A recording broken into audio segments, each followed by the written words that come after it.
So moving on to part 2 of this webinar, I really wanted to talk about, if we do this right, what changes in customer support, or what could change, or rather what we should have in the back of our mind as one of the ultimate goals of effective customer training, and having that really effectively aligned with what we want to do with our customer support team. So if you're a customer support professional, generally speaking, and I talk to a lot of these people, they are overwhelmed because no one ever calls them when things are going great.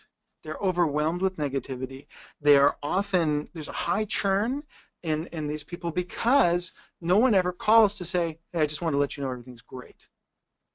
So when a company, a highly technological company, is growing, typically what happens, and we experience this a lot of the time, is that the best technical individuals, maybe the most personable people, tend to be tasked with customer support.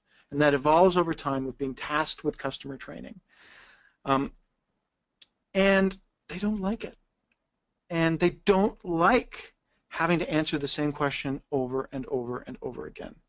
So that's one of the real challenges in customer support is, okay, how do we analyze the questions that are coming through? How do we look at the behavior of our customers and the challenges they're having and use that as an arrow to pointedly develop customer training experiences that they can discover and then they can learn so that they don't keep calling with these same basic questions.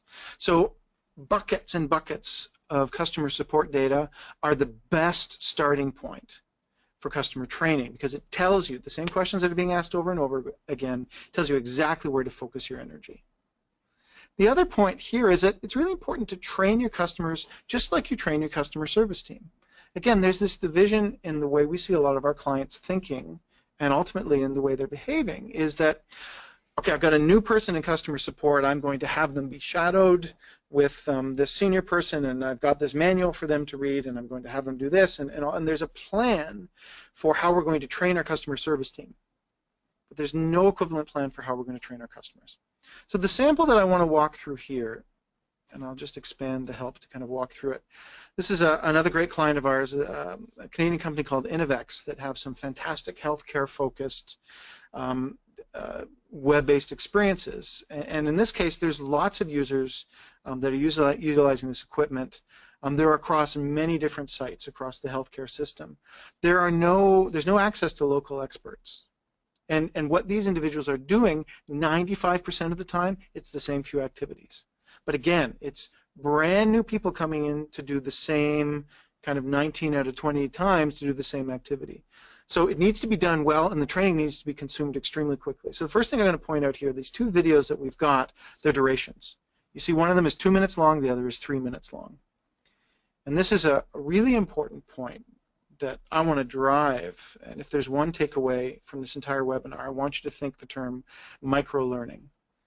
That usually when people do their first foray into online training and online learning, what they do is they have a recording, a voice recording usually only, of one of their best trainers, and they slap that over top of a PowerPoint. And it becomes a 30 or a 60-minute.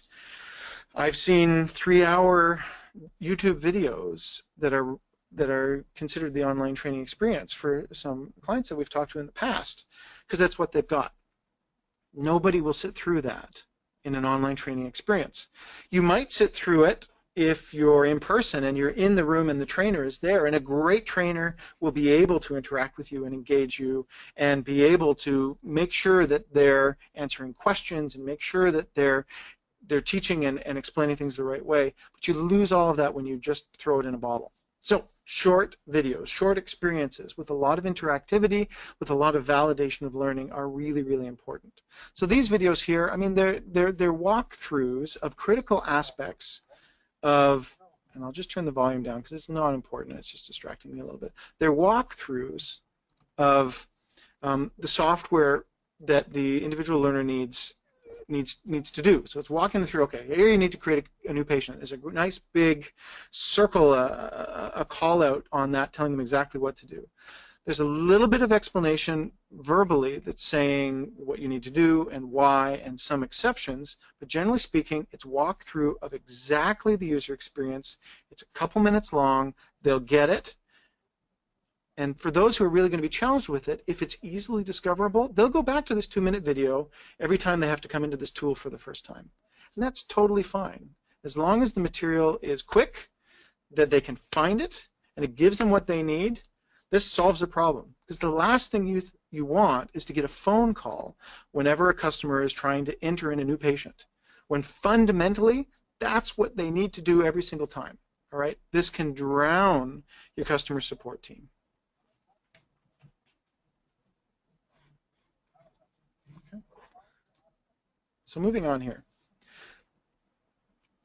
Also, when we're driving our customer behavior to find the most common answers through short snippets or videos, whether it's in a platform or whether it's on YouTube.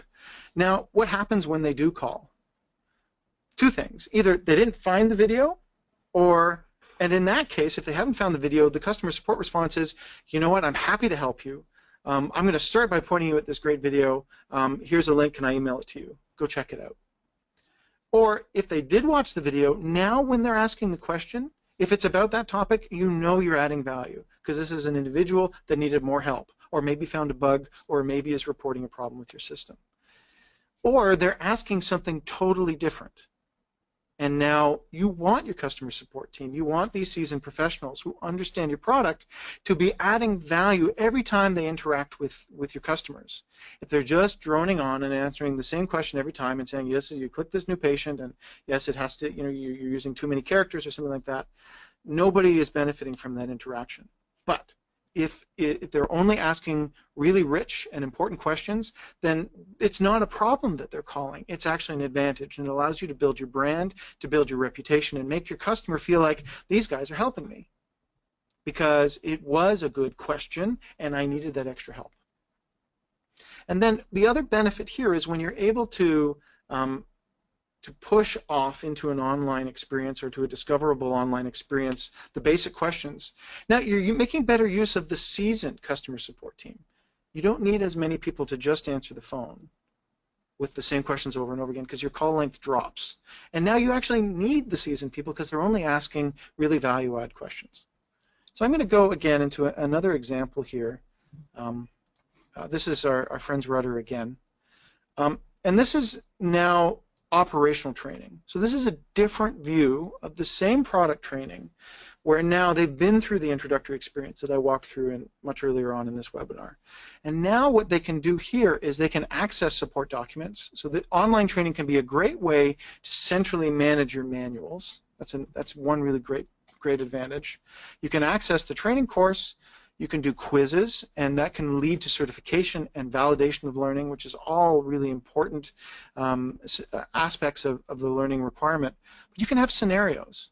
So this is where it's not just about product. It's not just about learning to click in the right space. This is about, okay, here is what our product is for. These are the 3, 4, 5, 7 scenarios where you need to think about not just our product, but how you're going to respond to a situation and how our product fits in to your overall workflow, whether it's about involving your superiors, whether it's about interacting with other systems. And so by providing scenarios, and in this case the scenario is about an oil spill and there's other scenarios about ice, by providing training about scenarios, and again I'll just pause this because the audio is not really advantageous right now. But by focusing on scenarios, you're making sure that you're adding, again, more value than just about your product, and you can be seen as someone who is a solutions provider, and again, drive that behavior where your customer is benefiting from knowing you.